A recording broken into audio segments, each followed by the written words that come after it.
Hassan Nasrallah, the leader of the terrorist army Hezbollah, was killed by Israel Defense Forces in a precise strike in Beirut last night while he was in Hezbollah's central headquarters commanding more imminent attacks against the people of Israel.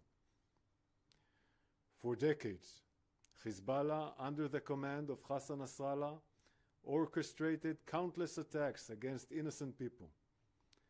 Hassan Nasrallah had the blood of thousands of men, women, children on his hands.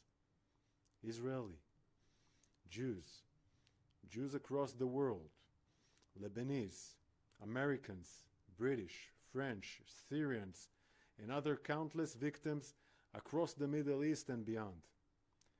Hezbollah, under the command of Hassan Nasrallah, joined Hamas in attacking Israel on October 8th.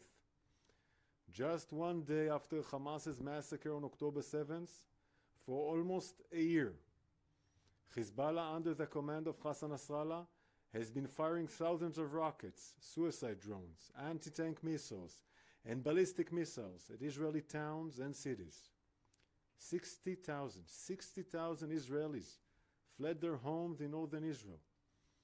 Hezbollah has openly declared that it has a plan to carry out its own October 7th massacre, on Israel's northern border, but even in a larger scale.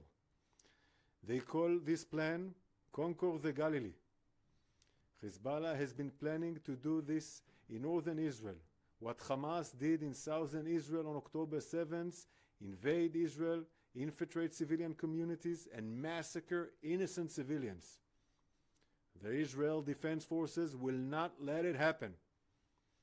Hassan Nasrallah, the leader of an evil terrorist organization, the senior terrorists eliminated with him, and the central headquarters were a legitimate military target under international law.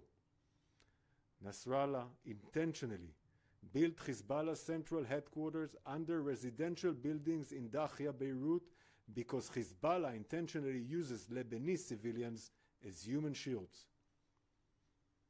While Hezbollah seeks to maximize civilian harm, Israel seeks to minimize it. Our war is not with the Lebanese people.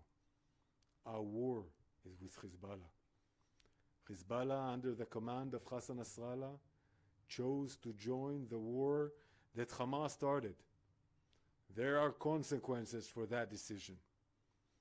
Hezbollah is not just a threat to Israel. Hezbollah is not just a threat to the state of Lebanon. Hezbollah is a threat to the world backed by the regime in Iran. As of last night, Hezbollah's leader Hassan Nasrallah will no longer be able to terrorize the world. For Nasrallah's many victims over the decades, whether in Israel, Argentina, Bulgaria, Syria, or Lebanon itself, justice has been served. We warned the world countless times. Hezbollah is dragging the state of Lebanon and the entire region into a wider escalation. Israel does not seek a wider escalation. We seek two things, two simple things: to bring our hostages home for almost a year in Hamas captivity in all means, and to make sure that our borders are safe and secure for our citizens. Shabbat Shalom.